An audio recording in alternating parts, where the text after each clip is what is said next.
ladies and gentlemen, boys and girls, tankers of all ages. Sir Harry here again. Welcome back to World of Tanks. Today we're in the IKV 103, the Tier 5 Swedish tank destroyer. And if you watched my Sav M43 video, that's the Tier 4 Swedish tank destroyer, you probably noticed that I misidentified the Tier 5 TD as the IKV 65-2, and of course it is not. It is this one, the IKV 103. So what do you need to know about this little TD? Well, it's a casement tank destroyer. As you can see, it doesn't have a turret. What it does have is a big derpy 105mm gun. And now I'll stop you there before you say, oh, this is awesome, it's a Hetzer at Tier 5. It is not a Hetzer. This is not a Hetzer. I'll say it one more time. This is not a Hetzer. The 105mm gun shares a lot of the characteristics of a typical 105 sort of derp gun.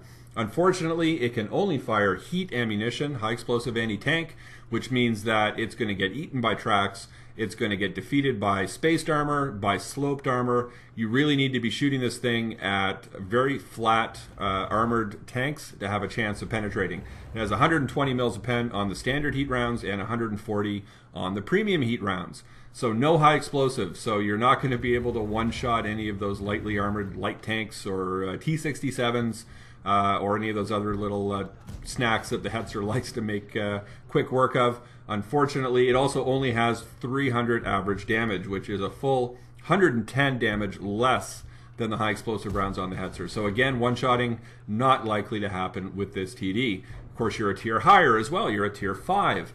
And that means you're going to be facing potentially tier 7 tanks in this, and I challenge you, even the premium heat rounds are probably going to struggle with some of the tier 7 heavies, KV3s, T29s, and so on. So you can see there, though, when you do hit a flat surface, as with the front of that T150 there, I did manage to put 2 shots through the front of that heavily armored tier 6 heavy tank, and now we've got the Churchill 3 there. I don't know if I hit him or not. No, he's still on full hit points, it looks like. But .4 accuracy, I'm out at pretty long range right now. But you know what? The rounds are getting onto the targets. But there's an example. The heat rounds get eaten by tracks. So I track the Churchill 3. I do not do any damage as I might do with a high explosive shot. Now there's the T150. Same thing. The .4 accuracy lets me down. I hit his tracks. No damage. So lots of no damage criticals firing this kind of heat ammunition. My teammates take out the T150. And now we'll try to get the Churchill 3 flat front of his turret. That's a great target for heat rounds, and we do manage to put a big shot into him. I do back off there. You can see I think I've been spotted, and some rounds are starting to land near me, so I back way down the hill, and I want to drop spot here before I come back up. I am at the extreme edge of view range for these heavy tanks. Of course, heavy tanks tend to have poor view range, especially Russian heavy tanks, like the Churchill 3 and the T150. So my team's doing okay down in the southwest corner here in Archer region. We are in a tier 6 battle, and our OI is there derping away, and yeah, there we go. He takes out the Churchill 3, poor Churchill 3. And now the KV-85 is the only real threat left that I can see anyway, and I'm going to try to get some shots into his side. That should be a pretty good target for a heat round like this, but you can see there I think that hit his tracks, and I got that little sort of heat round glow going on as it hit. But yeah, no damage. I didn't even track him, so that's unfortunate. We'll try again here, and no. Yeah, okay, so now that hit the turret of that dead M7 that the KV-85 is hiding behind. So again, the accuracy, this is not a really good sniping kind of TD. But unfortunately, with only 18 millimeters of frontal armor, and it's about 28 millimeters, I guess, effective if you count for the slope, you really can't get up close and personal with any of the heavy tanks. So you have to stay back and just hope that that .4 accuracy is not going to let you down. So again, the team's doing okay in the southeast corner, but unfortunately, almost nobody went north, and now the enemy's pushing down from the northern flank.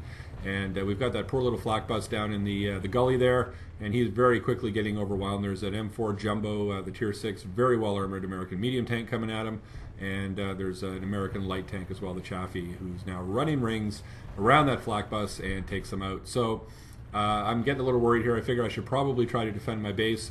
I was going to push straight up to the north there, but think better of it. I want to use this rock to try to provide cover, especially if that M4 Jumbo happens to be firing the American derp gun, because that will one-shot me. I've only got 7 millimeters of side armor, and there would be absolutely no problem for a 105 high explosive round to come right through the side of my tank and take me out of the battle.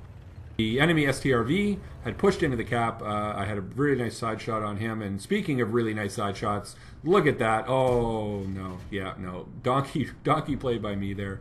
I waited a hair too long to fire on that M4 Jumbo, and boy, that would have been awesome. I could have done a lot of damage to him with a heat round through his side. Nice flat side armor like that, but I waited a hair too long, and the shot flew over his engine deck. I'm waiting for this TD to aim as the Chaffee exposes himself, and I fire again just a hair too late. And I managed to catch his track, but again, because this is heat, it takes the track off but doesn't do any damage. By the time I reload, he repairs his tracks, and exactly the same thing happens again. So I'm going to push forward now. The Chaffee's disappeared behind that rock. I'm going to try to get a bit of an ambush shot on him here if he decides to come out. One shot from this gun into the side of that Chaffee would be more than enough to take him out. And you can see now he's deciding to run, but I have to keep traversing the hull of this tank destroyer because it doesn't have a turret. And I finally get it around to give him enough lead, and of course I'd have to wait a bit to aim, and by that time my team has killed the Chaffee. So between the M4 Jumbo and the Chaffee there, a bit of donkey shooting on my part. I think cost me 2 kills, but that's okay. My team managed to save the situation. So along with all my friendly tanks and this big cluster down in the southern part of the mini-map, we're going to push towards the enemy base to secure the win. Now it's just the enemy Artie and the Hetzer left. The Hetzer was last spotted way up on the northern flank there in that little clump of rocks where tanks like to camp and shoot down towards the west and the middle. But he hasn't been seen in a while, so we're going to pull towards the enemy base. I don't know if the Hetzer's pushing down towards our cap or if he's come back to defend, so we'll try to be careful here because, again, with only 18 millimeters of frontal armor, the Hetzer's 105 will be able to penetrate more likely than not and just take me out in one shot. So we're going to creep up over this ridge line here really slowly and see what we can see. And oh, there's the enemy artillery. Oh, that's great. Okay, aim, aim, aim. I think he's going to get a shot at me, and he does. He does over 100 damage to me before I manage to take him out. But you know what? For all the poor play I guess I had in this game, being able to kill the artillery just makes up for everything, and I'm going to walk away with a smile whether we win or lose. So now the Hetzer's coming towards me there. I do get a shot at him. I hit him, but because of that sloping on his armor, this heat ammunition just is not able to penetrate. So that's going to be a real challenge. I've got to hope that he's going to either turn or I'm going to be able to somehow get a shot, kind of loop a shot down on his front, but no, he turns to face my Churchill 3. I get a flank shot on him and manage to penetrate and take him out.